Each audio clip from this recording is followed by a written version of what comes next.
How to make Photoshop default image editor in Windows.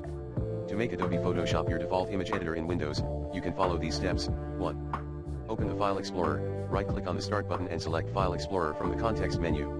2. Navigate to the image file, locate an image file, example JPG, PNG, on your computer that you want to associate with Adobe Photoshop. 3. Right-click on the image file, right-click on the image file and select Properties from the context menu. 4. Choose Default Program. In the Properties window, click on the Change button next to Opens With. 5. Select Adobe Photoshop. In the Open With dialog box, you should see a list of recommended programs. If Adobe Photoshop is listed, select it. If not, click on More Apps to see a broader list of programs.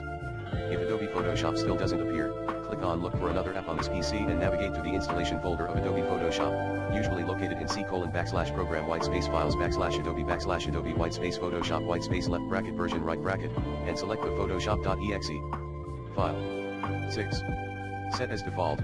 After selecting Adobe Photoshop, make sure to check the box that says always use this app to open file extension files and click OK.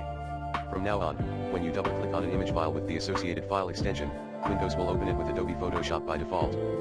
Please note that the steps above may vary slightly depending on the version of Windows you are using.